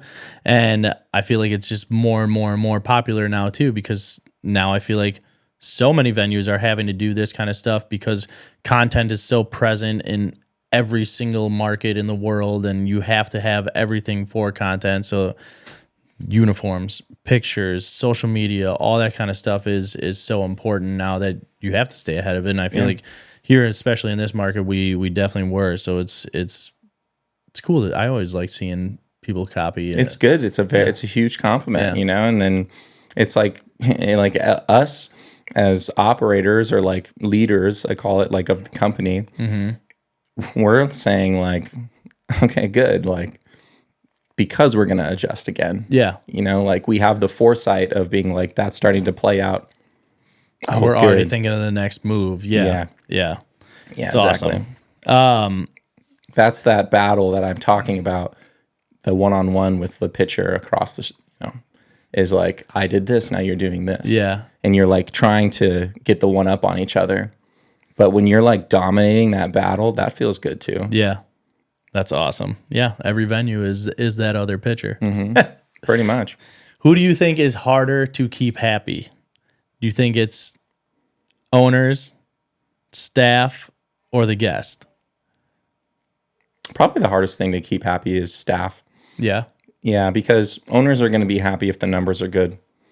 And if the pretty numbers, easy. Yeah. oh, so easy. If the money is flowing, the money if the money's there, it's very hard to complain. Mm-hmm. Like what are we fucking up? We're crushing it. And then you have like the year-over-year data and stuff. But like when it starts going the other direction, that's when it starts being hard. Yeah. So as long as the money's good, then that's the simplest solution. The guests, easy, theoretically, deliver a good product, give good service, and then they're happy. Yeah. Right? Like give the experience, which is what I said is the whole point. Deliver a good product and give a good experience. The staff is probably the hardest one to keep happy, honestly, because you got everybody competing for shifts. Here in Nashville, they don't have this problem. In other markets, they have this problem. Luna has to come say hi. And the bacon ball. Yeah. Yeah, you can work like the most minimal amount on Broadway and you make six figures, no problem. Yeah. Right, where that's not the case in other places. So as things get a little bit slow during off seasons and things, every market has a season, a good season or a bad season. Some are shorter than some are longer. But that's one battle that you fight with the staff. Yeah. Hey, I've been here for forever. I deserve this. I'm good at this. I deserve. That's that like toxicity that we were talking about earlier, and like that we have done a good job here in Nashville of like kind of weeding out, getting people to like enjoy the team and enjoy the product and enjoy whatever, and just being around each other in general. That is a thing that is happening. Oh, dude. Staff controlling music through complaints. I'm so sick of this DJ. I hear him all the time. Oh, I know that this transition is going to go from this to this, from this guy. All right, well, you hear him every fucking weekend. They hear him once every 2 months sometimes. Yeah. For the 90% of the people that come in, right? It's such a huge tourist market here that that's actually the case. There's a very small population that is just going to be going out consistently, that lives local, and that is going to go to Broadway compared to what actually is coming into the city. Yeah, I've talked about that a bunch on like previous podcasts with other DJs here in this that's market. Like, I'm sure such a DJ complaint is like, I gotta, as you become friends with the staff and people, you're like you work things in, you're like one for you, one for me, one for the crowd, one for, exactly. Yeah. Something kind of like that. Dude, I cannot begin to tell you how hard it is to make staff happy. I can't. It's insane. I mean, I even see it from a DJ's perspective too. So I definitely could see that staff would be the hardest for sure. Yeah, it's staff under that guest, under that owner. Yeah. Yeah. But the gap, it's like owner to guest. Mm-hmm. And then it's it's like staff, dude. Yeah. That's the hardest thing to keep happy. Well, before we get to our last couple questions here, I want you to tell me just one funny story from your career in the nightlife industry. Yeah, I have the perfect story to me because it's so ridiculous, but like, I don't think that I don't believe myself to be like an excellent storyteller or something. So to me, this is like, this is a ridiculous story. Mm-hmm. But this is like Waste Management Week in 2024, I think. Super Bowl Sunday. So if you don't know what Waste Management Week is in Scottsdale, it's like, that's the biggest week of the year. You condense, a fourth of your sales for the entire year down into like 4 days. Mm-hmm. It's huge. Which is fucking insane Crazy, to think about. Yeah. Tons of wallets like flying in for this golf tournament, and then they all go to the after parties afterwards. So massive concerts after. It's awesome. Yeah. Yeah, it was awesome. And we have done such a good job. I'm very proud of how our waste management have turned out the last 3. But it's exhausting, dude. It's exhausting. So it's like mild kickoff on Wednesday, artist on Thursday, artist on Friday, artist on Saturday, plus all the daytime business. I think that was the year that it actually rained and waste management got shut down. So like it was like go time from like 12 o'clock to 2 in the morning. Just go, Yeah, go, where it go, actually go, go. helped you guys. Yeah, the entire time. And you don't have like a huge management staff to support this constantly year round. So you're like flying in teams, flying in people. You know, you're asking way more of your managers than you normally would, where like the team here does this. They do waste management every week. Yeah. But it's easy when you have the staff that's there for it. Yeah. Totally. They're ready for it. Yeah. The hardest thing, dude, the hardest venue to run well is a venue that's inconsistent. You know, because you just don't know what you're going to get. You're trying to control costs. I'm going to cut labor here. Fuck, dude, I got to pop. I didn't expect something like that. Whatever. This is an easy venue to run for consistency because it's consistent. It's got a whole other set of problems, but that's neither here nor there. But yeah, we're fucking exhausted. It's Sunday, Super Bowl Sunday, and security comes and gets me, and I'm like, "What's up?" They're like, "This dude outside, like, parking his horse up front." 2 dudes. I'm like, I mean, I think technically this is allowed, but I'm going to say that this is a liability issue because it is. You wrap your horse, or want to wrap your horse, you tie, I don't know what to call it. You park your horse, you tie it up to the thing. Park it. And dude, if some smart ass kid goes spanks and slaps it the horse and it kicks him in the face and now he's Yeah. brain dead and it's on our sidewalk and now it's like, how could you guys possibly allow something like this to happen? I'm like, I'm just going to avoid that issue. I'm just going to talk to the guy. I'm going to tell him exactly that. He knew that he was like going to have an issue with it because he like immediately like started rattling off how it's totally legal and this is fine. Like, So he he's almost made it definitely seem like, dude, he almost made it seem like he was like, when you see like a rich dude in a movie, just like get out of a place that doesn't have a valet and somebody's like, hey, this isn't valet. And they throw the guy the keys. That's like the same treatment that he was giving us with his horse, right? Like, this is fine. Deal with it. And I'm like, dude, I'm not going to I'm going to call the cops on you, honestly. Like, if you elevate this more, like, I'm going to call the cops on you. He was a huge dick about it, obviously, because why wouldn't he be? So, I mean, yes, I say that very fucking. He was a dick. He should not have been a dick, but he was. Yeah. So he leaves. Him and his buddy leave. He comes back like. Wait, left with the horse? Left with the horse. Okay. Yeah. Yeah, he left with the horse. Comes back like first quarter in and pulls up on his horse. I don't know if this is a party trick or something, but he just parks up on the horse. 2 seconds later, the horse is just stomping, like shitting all on our sidewalk, dude. And he gets out like he's a car. He jumps off of his horse and starts stomping on it. And then he kicks it into the back of a table in our patio, like a $2,000 table somebody's paying for to be able to watch sports for the day. This is like the highlight of their year because this is the Super Bowl, dude. It's amazing. This is fun. And he's fucking kicking shit all over the backs of these guys. And then he gets back on his horse and he just like goes off. And I was like, this is the most ridiculous thing I think I've ever seen in my job. He stomped in the poop with his own boots, I'm assuming? Boots, dude. Like, I mean, it's like horses. They eat hay, and I think, and it's all straw mixed with like shit. So it's like clumpy. I don't know, dude. It was crazy. It was like absolutely the most ridiculous thing that I've ever seen in this job. I never thought I would see some shit like that. But then I see other crazy shit all the time. Like, I'm like, it's like you're numb to it. Like, we have a confetti delivery that gets delivered here in Nashville. The homeless guy? The homeless guy takes it and he dumps it all off the bridge like it's a party. Like 20 pounds of confetti, which is like ridiculous amount of confetti. Yeah. Like, expensive as shit. Yeah, he's just like, woo. Like, that's his, he's like, party, dude. Like, and then we get a picture in the group chat and it's like confetti all over the street. Like, anytime you think that you've seen something else happens. Yeah. Like, I never thought I would say that somebody shit themselves in the bar, but then it happened 2 times, like here in this bar personally. Yeah. We had a staff member, I don't know if you want to edit this out at some point, but maybe you just let it ride. It's up to you. I don't really care. No skin off my back. But we had somebody who just started. Yeah, and I'm not going to name that person, but And somebody just started their first day, blacked out, shit themselves. And they're like, we're like, hey. I was there both nights that this happened. Dude, I don't know how this is like such a reoccurring issue for us. It might be a me thing, apparently. It might be, yeah. You bring this out in people, but like shits their pants.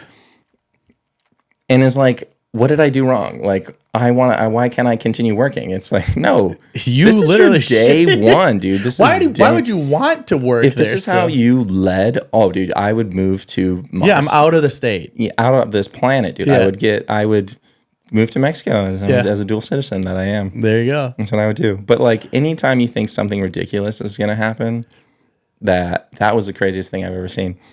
It doesn't actually be the case. This is what is fun about this part of the industry is there's always going to be another new story of something. Always something is gonna happen. Yeah. Because you work with like the most interesting people in the world, truly. Yeah.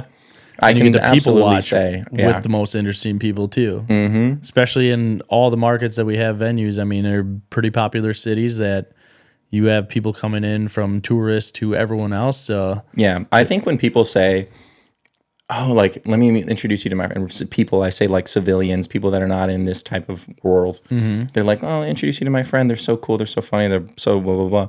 I'm like, not as funny as my fucking friends. Like, just flat out, sorry. Like, you are way less interesting than anybody I know, but I'll play along. Like, have you met Reed Ferguson? Exactly. Like, that's the epitome of, or like, that is like the peak interesting human on the planet. I agree. Yeah.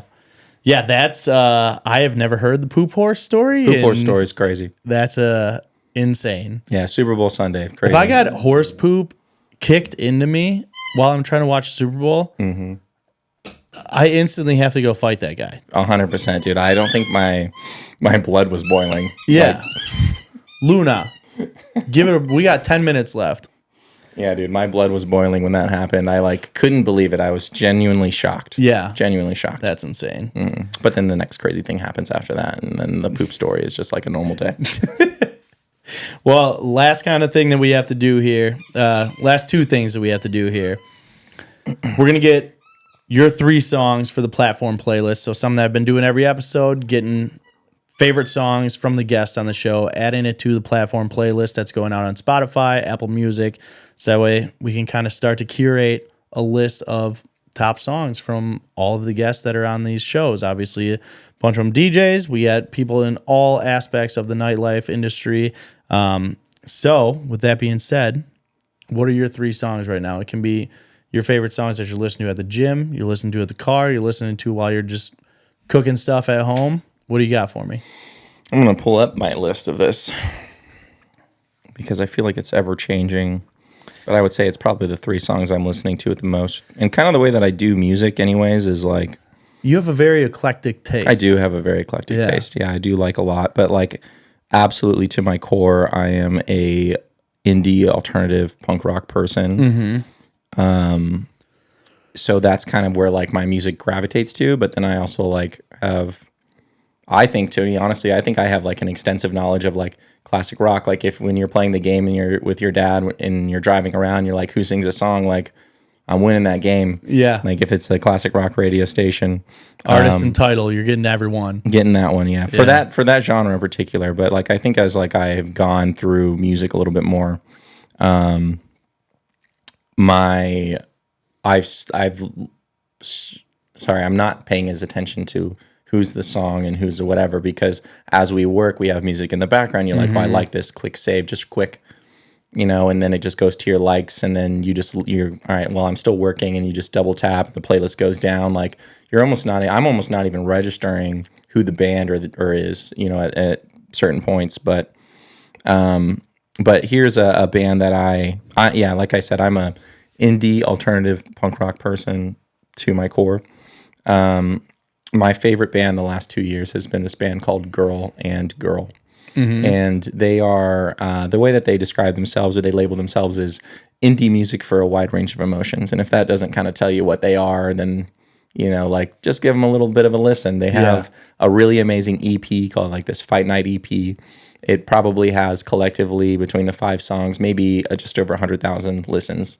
If you are a band that has less than 100,000 listens, you probably will be a shitty band. I love shitty bands. Yeah. How do you even find this band? Forehead kiss to a shitty band. I don't know, dude. I just heard one song. I was like, ooh, I'm obsessed with this. And then from there, it just goes to the next song. Oh, let me look at this. And then you start like, you get to that next level of liking something where you're like, I want to know more about them. And then you start watching their music videos. Like, what do they look like? What kind of vibe do they actually give? Like, what are they trying to do? My favorite song from them is All I See, and off of the Fight Night EP in particular. Yeah. But very awesome band. I have like wasted money trying to see them because I don't really know where I'm going to be, but they came to Nashville one time. I bought like 5 tickets. I'm like, hopefully me and some friends can go to this. I haven't really established who those 5 people might be. And then my trips and plans get changed and I got to, fuck it. Like, hey, I'm like supporting the cause. Whatever. I finally got to see them in Tucson at a very, very small music venue. Like your living room is like the size of this music venue. And maybe like 20 people were there. It was a Tuesday like in Tucson in the summer. Like it's not going to be a busy time, but it was fun for me to go see them and perform a few songs. And they were like an opening band for the next band. So it was like, I didn't even stay for the second band. I was like, this is cool. I told them at the end of the show, like I just walked up to the stage because nobody's fighting me to get there. And I'm like, I love you guys. Like I support everything you guys are doing. And you have been my favorite band for the last 2 years. Like, thank you for continuing making music. I hope that you find the best success in the world. And they were like, that means truly actually a lot. You don't know how much that means to us. I'm like, thank you. And then like just drive right back to Phoenix. And then you just left. Gone. Just, right on the highway after that. And that was it. They played for 20 minutes maybe. And then I'm kind of scrolling through some of my likes, and the way that I do music is I just like everything that I like. And then once it gets to like 100 songs or 200 songs, I have like these dedicated playlists for different vibes and you can call them vibes, right? Different playlists. And then I just sort them into these different playlists, and then I start to zero, and then I redo my thing, and I build those playlists. I sort them over. So I was looking through some of my likes and just being like, oh, what can I put on there? There's a band called Prune and a song called System. And I don't know what I like about it. Like, it just makes you feel like something. It feels very, like, nostalgic 90s, like Maisie Starr if she wanted to be a little bit more grungy or something like that. And I'm like, this is an amazing sound. People should listen to that. I like it. Put that on my playlist. And then I can't wait to listen to all these because when we used to do jam sessions, I always loved all the music. I just love listening to like new music. I mean, I don't really have a genre that I just like will always listen to. I just like being introduced to new music. Yeah, so. Dude, I imagine probably as a DJ, you have to dedicate time in music. Say, I imagine. I know you dedicate a lot of time to figuring out what the room is going to want. Okay, well, unfortunately, none of this is what they want to listen to, and I feel very sad for that. But it's cool for me, right? Like, I like this, and I'm glad that you're accepting of that too. The last band that I had been listening to a little bit more recently is a band called Tijuana Panthers. This song in particular called Boardwalk, and it almost feels kind of like, I don't know, I don't want to say like doo-woppy, but there's like this, this sound as of late. I feel like I'm hearing it even more and more as we're like talking about like trends and things in general and how do you stay ahead of the curve. Well, at some point, this was happening maybe a few years ago, and it's kind of like this borderline punk bands that are kind of throwing it back and having a sound that feels older, like something that your grandparents almost might listen to. But still having like a punk rock aspect to it? Yeah, totally. Okay. Like you'll listen to it and I think you'll understand what I'm talking about. It's like an older version of that, like prior to it really even being a genre. Yeah, like something maybe like a, this is totally different, right? But it feels that way of like Gloria Gaynor or something, or Earth, Wind and Fire, Steam's like Nana, hey, hey, kiss her goodbye. Yeah. Like, or kiss him goodbye. Like something like that. Or I want to take you. Like, it's not that. It's certainly not that. But it's almost like adjacent and not saying up, but like adjacent and out to something. So like listen to it. I think that it's fun. There's other bands like that, like Shannon and the Clams, where I'm just like, I could listen to this album all day. And it feels so good and like kind of like uplifting in a way. And they have this scratchy, soulful voice. Like it's good. I love music. I'm a very like for the industry that we work in, I feel that a lot of the music taste is, I don't want to say it closed-minded, but it's so far away from what I generally tend to gravitate to that it makes me sad that somebody from this side will never hear a song and enjoy it, like actually enjoy it. That's not their taste. And I'm like, man, I wish you would, because it feels good. It does. I talk about that a lot on here is crowds not being open-minded with music and just everyone in general with music so much, where I feel like social media is obviously like a big part of that. And then just the accessibility to music you would think would open people up and open their mind to be more open-minded to music. But I feel like a lot of times it's not, where hopefully that's the point of doing this, is finding some new artists and new songs that people can listen to and getting new music out from different people that are being sat in this chair and jumping on this podcast. Yeah, so, people have fun music tastes. I like to talk to about music with people. So. Yeah, so it'll be good to add to it. We'll see if some people take a look at these songs. Like it. Yeah.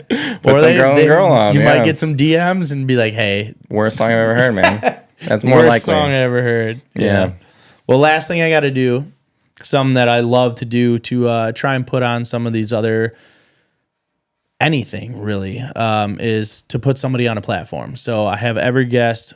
It can be a brand that you love. It can be another venue. It can be another person.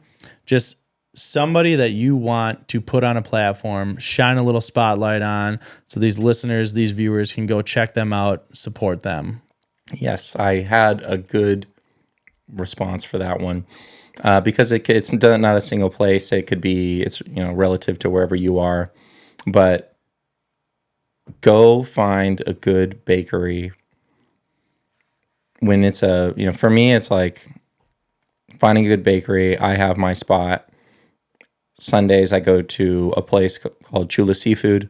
They do a really amazing job of their thing is fucking cool. I'm not going to get into what they do so much, but I get this smoked salmon bagel from them, and then I walk 2 doors over to the bakery that I love, and I get like this tomato and thyme tart, maybe like an almond croissant, and they crush their shit, and nobody knows about it.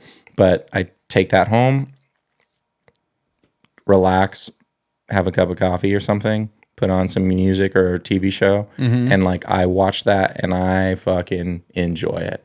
And I think that that's an experience that everybody should do. Go find a good bakery, support them, and have some like nice relaxing time for yourself. It feels good. Or share it with somebody. It's even better to share. Because then you definitely can share it. Yeah, instead of getting 2 pastries, you get 3 or 4, and you get to try a bunch of different things. Yeah, that's great. Love it. Yeah, that's a good one.